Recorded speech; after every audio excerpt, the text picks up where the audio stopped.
القيوم وأتوب إليه. أعوذ بالله السميع العليم من الشيطان الرجيم. بسم الله الرحمن الرحيم. السلام عليكم ورحمة الله وبركاته. Alhamdulillah Rabbil Alamin, wa bihi nasta'in ala umuri dunya waddin. Wassalatu wassalamu ala asyrafil mursalin wa ala alihi wa ashabihi wa man ittada bihadihi wa istana bisunnatihi ila yaumiddin. Wa inna asraqal hadis kitabullah wa khairal hadi hadi Muhammad sallallahu alaihi wasallam. Syarrul umuri muhdatsatuha wa kullu muhdatsatin bid'ah wa kullu bid'atin dhalalah wa kullu dhalalatin finnar. Qalu subhanaka la ilma lana illa ma 'allamtana innaka antal alimul hakim. Wa la hawla wa la quwwata illa billahil 'aliyyil 'azim. Allahumma yassir wa la tu'assir wa anta muyassir wa tamim bil khair. Allahumma 'allimna ma jahilna wa zakkirna ma nasina. Allahumma barik lana fi Rajab wa Sya'ban wa ballighna Ramadan. Qala rabbi shrah li sadri wa yassir li amri wahlul 'uqdatam min lisani yafqahu qawli wa ba'd. Qala Allah ta'ala fi muhkamit tanzili. A'udzu billahi minasy syaithanir rajim. Bismillahirrahmanirrahim. Subhanallazi asra bi'abdihi laylan minal masjidil haram ilal masjidil aqsa alladzi barakna hawlahu linuriyahu min ayatina innahu huwas sami'ul basir. Sadaqallahul azim. Maha suci Allah Subhanahu wa ta'ala yang memperjalankan hamba-Nya perjalanan pada waktu malam daripada Masjidil Haram di Mekah ke Masjidil Aqsa di Palestin, yang Allah Subhanahu wa ta'ala berkati persekitarannya untuk Allah perlihatkan tanda-tanda kekuasaannya. Sesungguhnya Dia, yakni Allah, Maha mendengar lagi Maha melihat. Hadirin hadirat muslimin muslimat yang dirahmati Allah sekalian, alhamdulillah. Pertama, sentiasa dan selamanya selalu syukur. Sama-sama kita rafakkan kehadirat Allah Subhanahu wa ta'ala,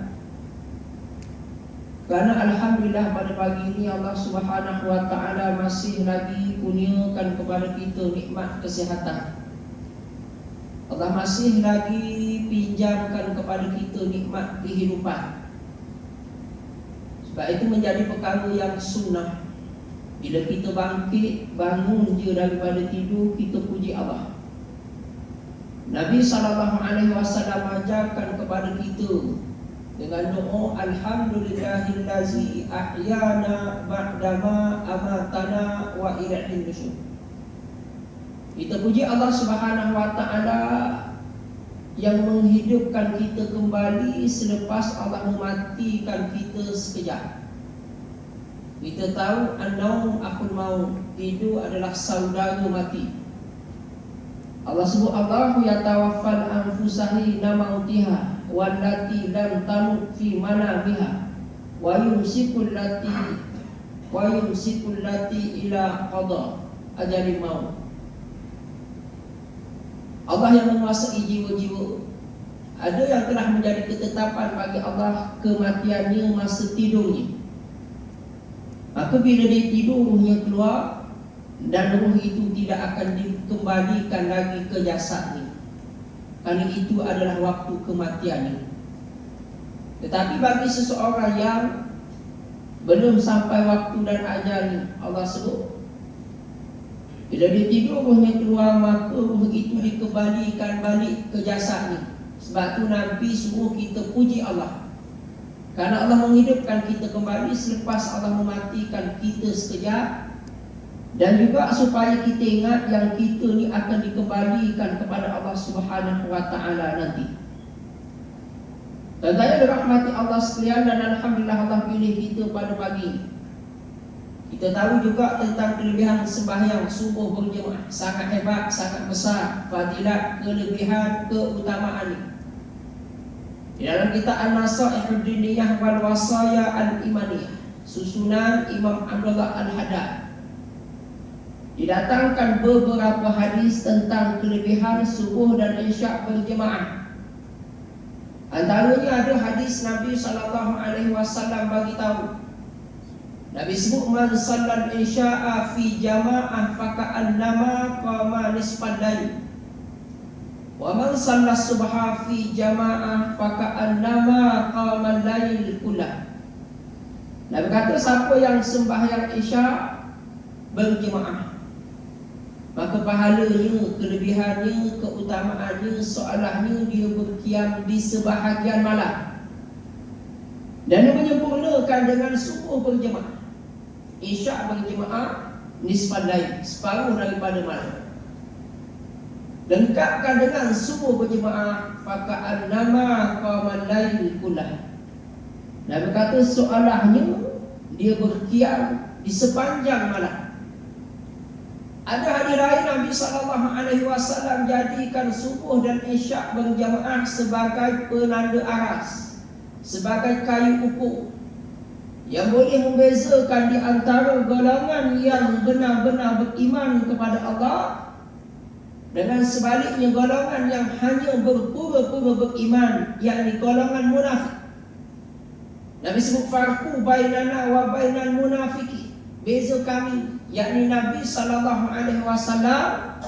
dan para sahabat radhiyallahu anhum dengan golongan kumpulan individu yang munafik, annahum la yastati'una hudural isya' wa subhi fil jamaah. Nabi kata, mereka tidak ada kekuatan untuk datang sembahyang subuh dan isya' berjemaah.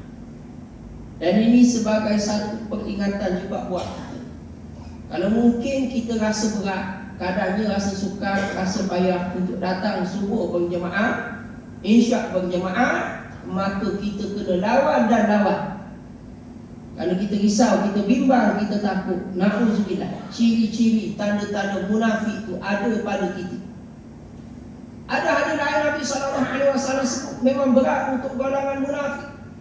Asqalus salati alal munafiki salatul isya'i wa salatul fajr, walau ya'lamu nama fihima la'atauhuma walau habban. Nabi kata, solat yang paling berat bagi golongan munafik ialah solat isyak dan subuh. Kalaulah mereka tahu kelebihannya, mereka akan datang walau mereka terpaksa merangkak. Ini antara kelebihan-kelebihan. Bahkan orientalis yang mengkaji kekuatan dan kelemahan umat Islam di akhir zaman, mereka juga mengkaji tentang waktu subuh. Kalau pergi ke tempat ibadat umat Islam, tempat solat mereka, surau masjid mereka pada waktu subuh, kalau tiang masjid, tiang surau lebih banyak daripada jemaah yang bersembahyang di dalamnya, kita tak perlu takut, tak perlu gentar dan gerun dengan umat Islam, kerana mereka tidak ada kekuatan. Sejarah mereka hebat, kegembiraan mereka hebat, tapi itu hanya sejarahnya sahaja.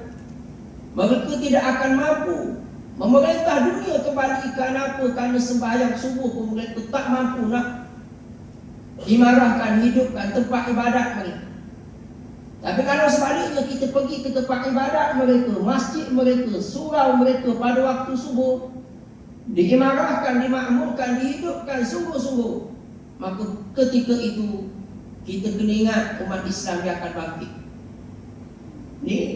kajian yang dibuat oleh orientalis tentang kelemahan dan kekuatan umat Islam di akhir zaman.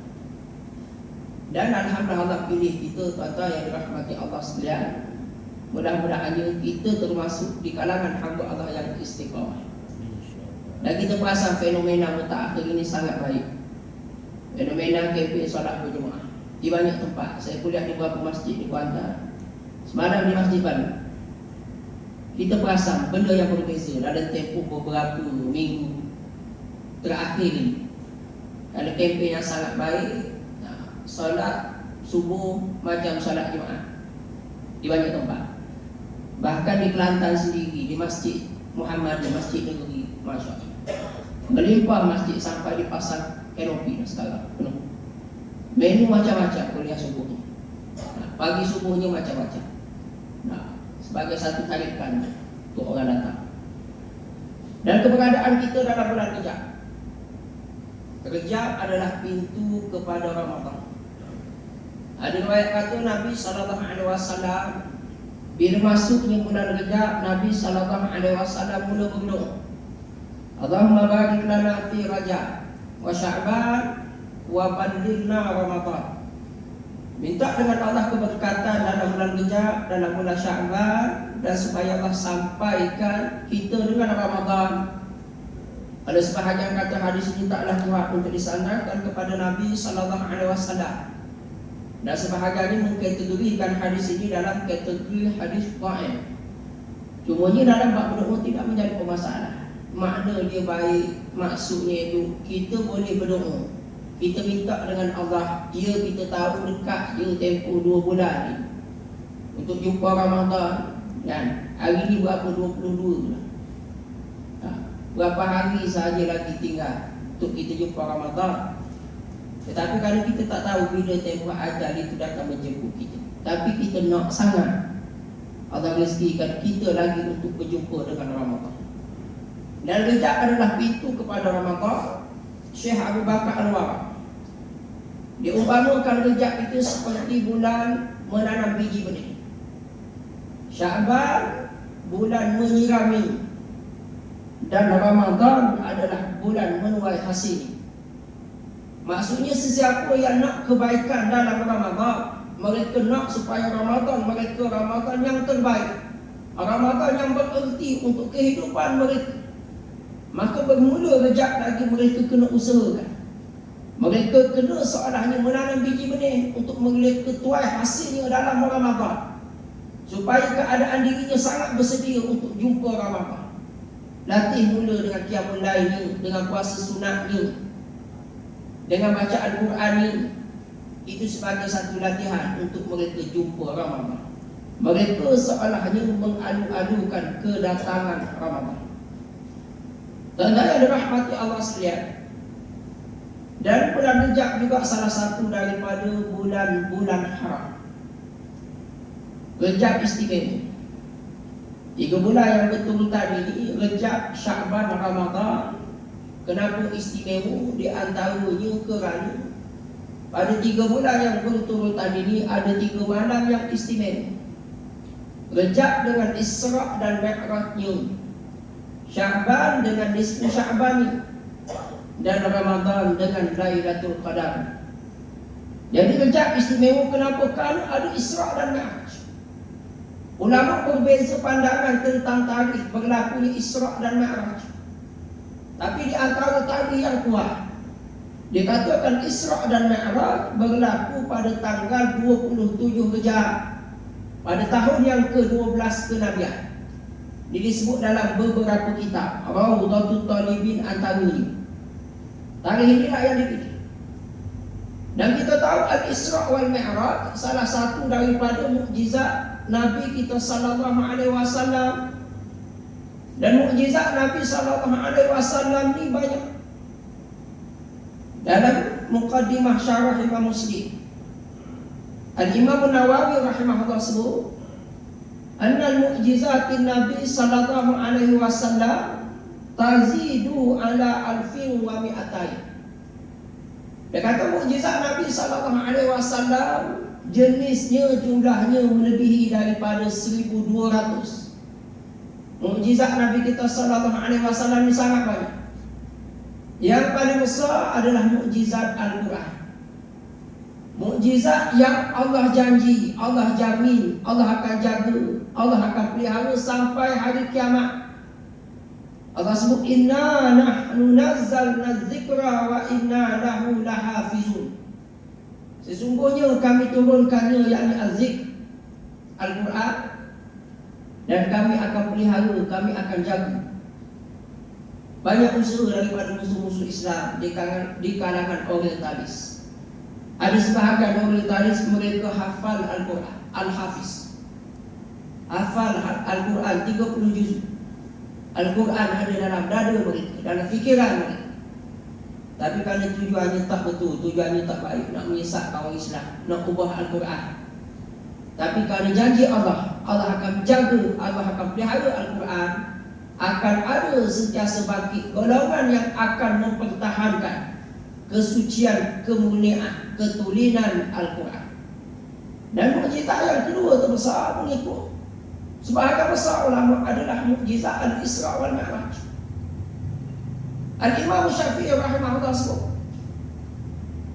ma'atallahu nabiyyan mu'jizatan illa wa'ata Muhammadan mislaha au a'zama minha. Imam Syafi'i kata bila mana Allah Subhanahu wa taala kurniakan kepada nabi-nabi dengan satu mukjizat, maka Allah akan kurniakan kepada nabi kita Muhammad sallallahu alaihi wasallam dengan mukjizat yang sama ataupun lebih hebat lagi. Dan disebut, dia kata kalau kita nak ukur mukjizat Nabi kita sallallahu alaihi wasallam dengan nabi-nabi dan rasul-rasul yang lain, contohnya mukjizat Nabi Allah Musa alaihi salam. Mukjizat Nabi Allah Musa alaihi salam ni hebat. Dalam Al-Quran, dalam surah Al-Baqarah, Allah cerita bagaimana ketika Nabi Allah Musa alaihi salam bersama dengan pengikutnya di kalangan Bani Israel dikejar oleh Fir'aun dan bala tentera sampai ke tepi Laut Merah. Nak menyeberang tak mampu laut, nak lari tak ada ruang nak lari. Baru seorang pengikut Nabi Allah Musa, qala ashabu Musa inna lamudrakun. Dia kata habis dah kita, binasa dah kita. Nabi Allah Musa jawab, qala kalla inna ma'iya rabbi sayahdin.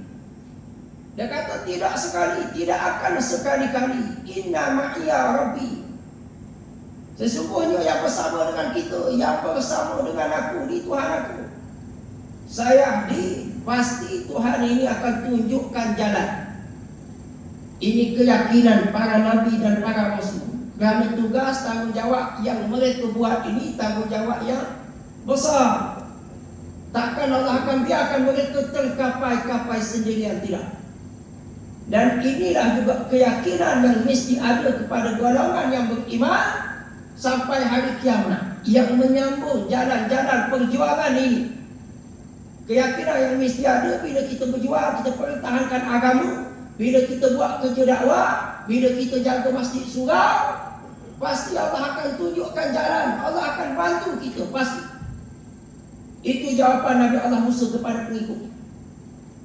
Akhirnya Allah Subhanahu wa taala perintahkan, fa'auhayna ila Musa fadrib bi'asakal bahr fanfalaka fakana kulli firqin kattaudil azim.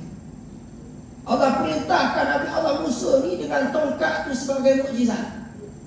Dia ada satu tongkat yang banyak kisahnya bila bertaruh dekat sihir Fir'aun antaranya. Bukan sihir Fir'aun ni, bunuh sihir. Tali jadikan ular. Sihir. Allah perintahkan fa'alqa asahu fa'iza hiya su'banun mubin. Campak tongkat jadi ular yang besar, memakan ular-ular yang kecil yang dijadikan daripada tali oleh tukang sihir Fir'aun. Mukjizat. Tongkat yang sama bila terkepung di tepi laut, Allah perintahkan fadrib bi'asakal bahr, pukul tongkat ni ke laut. Fanfalaka fakana kulli firqin kattaudil azim. Fanfalak, terbelah. Laut terbelah 12 jalan. yang dilalui 12 kumpulan di kalangan Bani Israel. Jadi Imam Syafi'i kata mukjizat Musa hebat, boleh belah lautan. Tapi mukjizat Nabi kita sallallahu alaihi wasallam lebih hebat. Sebab apa? Sebab Nabi kita sallallahu alaihi wasallam membelah bulan di langit. Ada kisahnya hadisnya sahih. Bila mana musyrik Mekah ketika Nabi menyampaikan dakwah, mereka mencabar Nabi sallallahu alaihi wasallam, kalaulah benar kamu Muhammad Rasul Nabi utusan Tuhan, maka kamu tunjukkan kepada kami sesuatu yang luar biasa, khariqul adah, perkara yang mencari adat. Nabi himpunkan mereka di Bukit Safa, Nabi belah bulan di langit, bulan terbelah dulu. Nabi di bumi, bulan di langit, bulan terbelah. Maka Imam Syafi'i kata mukjizat Muhammad lebih hebat. Kerana tak ada orang kata belah laut di bumi dengan belah bulan di langit lebih hebat belah laut di bumi. Tak. Semua orang akan faham, akan akui yang membelah bulan di langit itu jauh lebih hebat. Nabi Allah Musa AS di antara mukjizat ini juga, ni pun Allah cerita dalam Al-Quran. Dia pernah gunakan tongkat yang sama dipukul ke batu. Fadrib bi'asakal hajar fajarat min husnata asyrata ain qad alima kullu unasim masyrabahum. Nabi Allah Musa dan kaumnya pernah terputus bekalan air dalam padang pasir. Allah perintahkan tongkat dipukul ke batu. Keluar 12 mata air daripada batu. Keluar mata air dari batu kerana Nabi Allah Musa pukul. Ini mukjizat. Dan batu itu masih ada sampai hari ini. Zaman saya belajar di Mesir dulu, saya pergi di sebelah sebenarnya Sinai, ditunjukkan tentang batu yang dikatakan dipukul oleh Nabi Allah Musa AS. Walaupun air mata itu dah kering, tetapi kesan air mata yang mengalir daripada batu itu masih lagi ada sampai hari ini. Walaupun tempohnya melebihi ribuan tahun dah. Zaman Nabi Allah Isa dengan zaman Nabi kita berapa jaraknya? 500 tahun. Nabi Allah Musa lebih lagi. Tapi Allah tunjukkan, Allah kekalkan perkara tersebut bagi orang mengkaji, maka betapa keimanan ini. Ini mukjizat hebat. Tapi Imam Syafi'i rahimahullah sebut mukjizat Nabi kita sallallahu alaihi wasallam lebih hebat. Karena dalam kisah yang sahih, para sahabat tengok Nabi dan para sahabat ini dalam satu peperangan air habis. Kecuali tinggal sikit saja dalam satu bekas. Nabi minta didatangkan kepada Nabi, Nabi celupkan jari Nabi. Sahabat tengok air keluar daripada celah jari jemari Nabi sallallahu alaihi wasallam. Maka mukjizat Nabi kita sallallahu alaihi wasallam lebih hebat. Karena air bukan keluar daripada batu, daripada celah jari Nabi sallallahu alaihi wasallam. Mukjizat Nabi Allah Sulaiman alaihissalam, dia boleh faham bahasa burung. Allah sebut wa ulimna mantiqat tayr. Dan kami ajarkan kepada itu boleh faham bahasa burung. Kicauan burung itu difaham oleh Nabi Allah Sulaiman alaihissalam. Karena Allah beri kelebihan Nabi Allah Sulaiman alaihissalam, dia sebagai raja dunia di zaman ini, memerintah dunia. Dalam secara manusia ada beberapa raja yang mereka memerintah dunia di zaman ini. Zulkarnain antaranya yang beriman. Nabi Allah Sulaiman. Yang kufur, Raja Bukhtanasar daripada kerajaan Babylon. Namruz bin Kan'an di zaman Nabi Allah Ibrahim AS. Ini raja yang memerintah dunia di zamannya dan kafir. Jadi Nabi Allah Sulaiman AS tentera dia ramai, macam-macam jenis makhluk yang menjadi tentera. Dia boleh faham bahasa burung. Dia boleh dengar suara semut. Dalam surah An-Nahl Allah sebut, ya ayyuhan nasu dukhulu fi masakinakum la yahtimannakum Sulaiman wa junuduhu wa hum la yashkurun. Perintah raja semut ni kepada para bala tentera. Bila Nabi Allah Sulaiman dan bala tentera ni melalui satu kawasan, mereka berada di bawahnya. Mereka semut, ratu semut diperintah supaya bala tentera yang masuk bersembunyi dalam lubang. Sebab apa? Sebab Nabi Allah Sulaiman dan bala tenteranya akan melalui kawasan tersebut.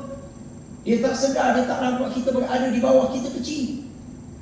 Tapi perintah ratu semut kepada bala tentera ini didengari oleh Nabi Allah Sulaiman AS. Hebat dia punya mukjizat. Bahkan dalam Al-Quran juga Allah sebut wali Sulaiman nabi hauduhu hasyah warawahu hasyah. Nabi Allah Sulaiman AS boleh menundukkan angin. Dia boleh meluncur atas udara. Perjalanannya pada waktu pagi seolah perjalanan sebulan. Dia berjalan pada waktu petang warawahu hasyah seolah perjalanan sebulan. Kelajuan perjalanannya boleh meluncur di atas udara sangat hebat. Tapi Imam Syafi'i kata mukjizat Nabi kita sallallahu alaihi wasallam lebih hebat. Inda sidratil muntaha indaha jannatul ma'wa. Dalam peristiwa Isra dan Mi'raj Nabi sallallahu alaihi wasallam, Nabi di-mi'rajkan. Bukan setakat meluncur di udara ni, bahkan di-mi'rajkan sampai ke sidratul muntaha indaha jannatul ma'wa. Nabi sallallahu alaihi wasallam diperlihatkan, dipertontonkan gambaran ahli syurga, gambaran ahli neraka. Arasy, kursi semuanya berada di bawah kaki Nabi sallallahu alaihi wasallam. Maka mukjizat Nabi kita sallallahu alaihi wasallam lebih hebat. Nabi Allah Isa alaihi salam mukjizatnya hebat, boleh menghidupkan orang mati. Mukjizat Nabi kita sallallahu alaihi wasallam, kayu yang mati menangis kepada Nabi sallallahu alaihi wasallam. Kisah batang tamar yang menangis kepada Nabi, hadisnya sahih. Para sahabat dengar tangisan daripada batang tamar yang mati, seperti tangisan budak kecil, disebut dalam hadis. Maka mukjizat ini lebih hebat. Jadi Allah berikan kelebihan kepada Nabi kita sallallahu alaihi wasallam mengatasi kelebihan para nabi dan para rasul yang lain. Jadi mukjizat Isra dan Mi'raj ini mukjizat yang sangat luar biasa. Bukan cerita biasa-biasa. Sebab itu bila berlakunya Isra dan Mi'raj, para ulama sebut terbahagi kepada 3 kumpulan. Besar daripada kisah Isra dan Mi'raj, peristiwa ini. Ada kumpulan bila Nabi SAW cerita, mereka menolak secara langsung. Golongan musyrik Mekah dan sebahagian orang yang beriman, yang imannya sangat nipis seumpama kulit bawang. Allah sebut dalam surah Al-Isra, wa ma ja'alna ru'yan lati arainaka illa fitnatan linnas. Tidaklah wahai Muhammad apa yang kami perlihatkan kepada kamu melainkan ianya menjadi fitnah kepada manusia. Kenapa? Beriman dah murtad balik, tak percaya cerita Nabi kerana luar biasa. Abu Jahal dengar cerita Nabi mustahil, menipu. Dia kata sebab apa? Sebab untuk masa tersebut nak pergi ke Masjid Aqsa di Palestin, guna kuda yang paling pantas, penunggang yang paling hebat, memakan masa selama sebulan perjalanan. Sebulan pergi, sebulan balik. Tiba-tiba Muhammad bagi tahu hanya 1 malam, bahkan bukan 1 malam. Ulama tafsir kaji ayat ini bila Allah sebut subhanallazi asra bi 'abdihi lailan. Allah guna dengan perkataan lailan, ismun nakirah. Ismun nakirah huna litaklid, ai juz'un minal lail.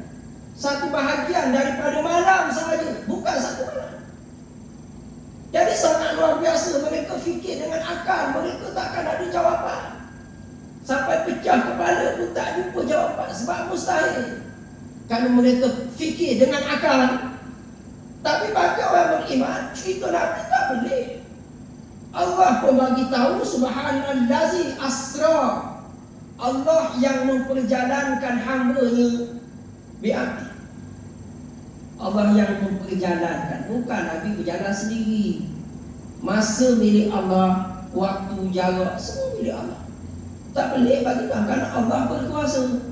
Kalau keimanan mereka mantap, akidah mereka kuat, benda itu benda yang tidak luar biasa. Sebab Allah Maha berkuasa. Allah perjalankan Nabi. Jadi ada yang tak tahu. Dan ada yang dia ragu-ragu, ada iman tapi tak kuat sangat. Dia tanya Nabi, dia soal sendiri. Dia tanya Nabi tentang pintu Masjidil Aqsa, tentang tiang yang berada dalam Masjidil Aqsa. Bila Nabi SAW cerita, baru dia yakin, baru dia percaya. Kerana Nabi Boleh semua. Allah tunjukkan kepada Nabi gambaran Masjid Aqsa. Walaupun masa tu ya Nabi tak lainnya. Masa Nabi sampai, tapi kerana mereka tanya Nabi, Allah datangkan gambaran Masjid Aqsa. Nabi sebut satu persatu dan mereka akui cerita Nabi adalah cerita yang benar. Ada golongan iman yang tak berapa nak kuat, tapi bila didatangkan hujah kebenaran, mereka boleh terima. Sebab tu pentingnya dakwah. Dalam Islam ni ajak, beri kesedaran, beri kefahaman.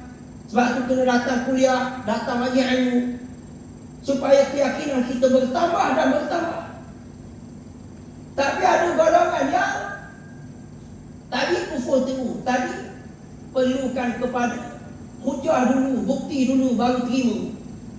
Ada golongan yang mereka tanpa ragu-ragu, tanpa curiga, tanpa was-was terima. Kenapa? Kali ini cerita daripada Nabi SAW. Mereka tahu Muhammad ini Rasulullah, utusan Allah.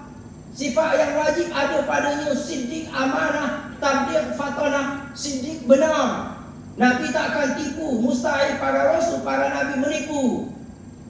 Abu Bakar Siddiq radhiyallahu anhu, bila mana Nabi cerita kepada orang Mekah, Abu Jahal dengar cerita Nabi, dia nafikan cerita Nabi, dia pergi cari Abu Bakar dengan harapan kalaulah Abu Bakar dengar cerita ni, Abu Bakar tak akan percaya.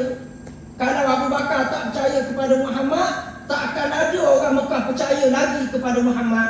Kerana Abu Bakar ni orang yang paling percaya kepada Nabi. Gelarannya As-Siddiq. Dia perlu Abu Bakar, dia bagi tahu cerita Nabi, cerita yang besar. Abu Bakar dengar je cerita dia. Abu Bakar sebut, in kana qala zalik fa huwa sadaq. Kalau Muhammad cerita kisah ni, fa huwa sadaq, maka Muhammad yang benar. Dia tak benarkan Abu Jahal. Dia tak kata in kana qala zalik fa anta sadaqta. Fa huwa ghaib, maka dia benar. Dia benarkan Nabi SAW. Bahkan dia sebut lagi, dia kata kalaulah Muhammad yang cerita kisah ni, kalau lebih pelik, lebih tak pernah sabar daripada ni, aku akan percaya kerana Muhammad cerita. Sakit hati, geram yang Abu Jahal. Jadi zaman kita sama juga. Bila kita sebut tentang perjuangan nak melaksanakan undang-undang syariat agama, ada kumpulan dia rasa mustahil untuk zaman kita pelik. Benda itu benda yang tak pernah kita buat. Sedangkan kita baca sejarah, undang-undang Islam ini di zaman Kesultanan Melayu Melaka telah dibuat. Ini yang asal. Sebelum datang penjajah, sekarang kita sedang melaksanakan undang-undang penjajah. Ada golongan yang yakin betul inilah penyelesaiannya, inilah solusinya. Hari ini tak ada solusi di atas kemenung yang melanda umat manusia, mana ada solusi. Buat perkenalkanlah undang-undang apa? Buang bayi, hukuman berat, 10 tahun penjara, 10,000 dulu. Tapi pembuangan bayi daripada setahun ke setahun meningkat dan meningkat. Statistiknya meningkat. Mana ada solusi, mana ada jawapan. Kenapa? Kerana mereka perlu kembali kepada Allah dan Rasul. Al-Quran dijadikan sebagai dustur perlembagaan dan sunnah Rasul dijadikan sebagai sunnah ikutan, qudwah. Ini jawapan orang beriman. Sami'na wa ata'na, kami dengar dan kami taat. Allah sebut. Bila disebut ta'alau ila ma anzalallahu wa ila rasul. Siapa yang akan menentang? Ra'aital munafiqina yasudduka an kasudda. Ada golongan yang dia tahu penyelesaiannya undang-undang Islam, tapi dia tak nak buat. Dia mencari alasan, dia mencipta macam-macam hilaf, tak sesuai, tak munasabah, masyarakat majmuk, dia kata berbilang kaum. Padahal dia pun kaji tentang sejarah awal Madinah, kerajaan Islam Madinah. Majoritinya Yahudi, Islam minoriti, tapi undang-undang Islam dilaksanakan di sana. Maka ada nusrah, ada pertolongan, ada penyelesaian daripada Tuhan. Dan ada golongan mereka menolak terus, satu persatu tak percaya, tak terima, tolak. Pada sebahagiannya daripada orang Islam sendiri. Orang bukan Islam kita tak boleh mereka menentang Nasrani. Kalau memang kerja dia dah. Kalau dia sokong tu yang pelik. Bila dia tentang tak boleh. Jadi inilah cerita Isra dan Mi'raj, cerita yang luar biasa yang menguji tahap keimanan para sahabat radhiyallahu anhu. Dan golongan-golongan berada di zaman tersebut. Dan ada yang mereka terima 100%. Ada luar biasa juga orang kaji tentang Quran. Buruk ni binatang yang dikatakan Nabi sallallahu alaihi wasallam tunggang ni. Jadi orang compare di sudut sains pun, kenderaan yang macam mana? Orang kaji tentang tidak. Orang kaji kenderaan yang kelajuannya boleh melepasi graviti bumi ni. Kerana kita tahu bumi ni dia ada tarikan gravitinya. Makin tinggi makin kurang graviti. Kita balik barang dia akan jatuh terus sebab kita berada di bawah. Graviti sangat kuat. Makin naik kita tengok orang terjun, TUDM terjun, payung. Lambat dia turun. Dia terjun daripada kapal nak jatuh ke bawah tu lambat. Kerana makin tinggi, makin gravitinya kuat. Jadi nak melepasi graviti bumi kena laju. Ada sebahagian kajian dia kata kelajuan 28,500 km per jam. Itu kelajuan yang membolehkan seseorang tu melepasi graviti bumi ni. Kelajuan tu kelajuan 10 kali peluru rifle. 28,000 km, 28,500 km per jam. Kelajuan kilat berapa? 186,000 km, 186,000 batu per jam, sama dengan 300 km per saat. Kelajuan kilat. Dia kaji kalau dengan kelajuan kilat ni, kalau nak sampai ke satu planet yang paling dekat dengan sistem solar bumi, yang namanya planet Alpha Centauri, dengan kelajuan kilat 186,000 km batu per jam, menyamai 300 km per saat, memakan masa selama 4 tahun perjalanan untuk sampai ke planet yang paling dekat daripada sistem solar bumi. Itu belum cerita langit lagi.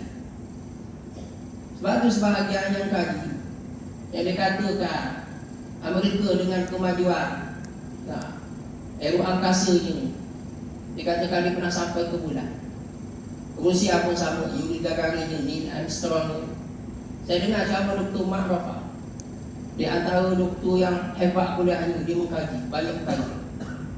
Dia kata satu benda yang bohong, tak logik dan tak munasabah. Dia datangkan faktanya.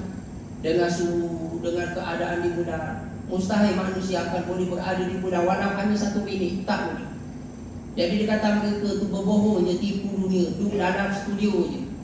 Kononnya dia sampai ke bulan. Kenapa? Kan tak ada.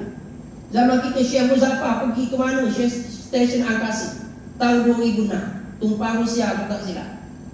Stesen angkasa jaraknya daripada bumi hanya 333 km sehari. Bukan jauh. Tubuh pelik lah, dia berada dalam stesen angkasa. Jadi buat kajian dalam kapal tu je. Bila dia turun, dia cerita tentang keadaan diri dia. Dia kata badan dia memanjang. Dia tua dah, kalau ikutkan tak berlaku perubahan dah pada badan, dia berhenti dah. Tapi nak kata cerita di atas sana, cerita yang sangat pelik keadaan. Jadi cerita Nabi, cerita yang sangat luar biasa. Tapi bagi kita beriman, wajib kita beriman, yakin dan percaya. Bahkan itu sebenarnya makin menambahkan keimanan kita lagi kepada ajaran agama yang kita anuti. Jangan pernah ada sikit pun rasa ragu. Tapi untuk zaman kita, ya, kita pasal kita tahu adanya kumpulan yang mereka sangat menggunakan akal dalam memaham perkara-perkara berkait dengan alam.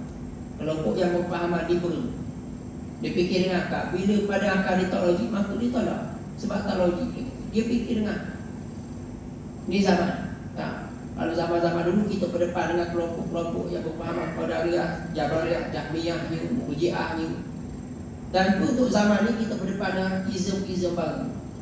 Fahaman liberalisme, komunisme, sekularisme. Ini pandangan-pandangan yang menggunakan logik akal dan perkara-perkara yang hujah-hujah yang mereka menentang perintah-perintah agama. Jadi kita mengharapkan mudah-mudahan Allah menjaga iman kita. Bila masuknya tahun-tahun bulan-bulan yang menjadi bulan kebesaran bagi umat Islam, maka mudah-mudahan ruh kita, iman kita ini makin bertambah. Kita dengar cerita berkait dengan perkara-perkara agama yang hebat, yang luar biasa. Dan ia makin menambahkan keyakinan kita dan makin menetapkan diri kita dalam perjuangan ini. Kalau kita tahu makin sukar, makin payah. Lagi-lagi di suasana akhir zaman, makin banyak halangan cabarannya. Mudah-mudahan Allah tetapkan pendidikan kita, tetapkan hati kita dalam perjuangan ini. Jadi saya rasa sekarang itu dulu untuk pagi ini, untuk mengisi ruang yang ada. Pakai ganti untuk pagi. Nah, yang baik daripada Allah, kelemahan dan kekurangan daripada diri saya sendiri mohon tak maaf. Kalau pada hazal astagfirullahalazim li wa lakum. Assalamualaikum warahmatullahi wabarakatuh. Waalaikumsalam. A'udzu billahi minasyaitonir rajim. Bismillahirrahmanirrahim. Alhamdulillahirabbil alamin wassalatu wassalamu ala asyrofil mursalin wa ala alihi wa sahbihi ajma'in. Allahumma ja'alna minal ladzina yastami'una al-qawla fattabi'una ahsanah. Allahumma rfa'na bima 'allamtana wa 'allimna bima yanfa'una wa zidna 'ilman wa rizqna fahma wa 'amalan shalihan mutaqabbalan. Wa sallallahu ala sayyidina Muhammadin wa ala alihi wa sahbihi ajma'in. Walhamdulillahi rabbil alamin. Wallahu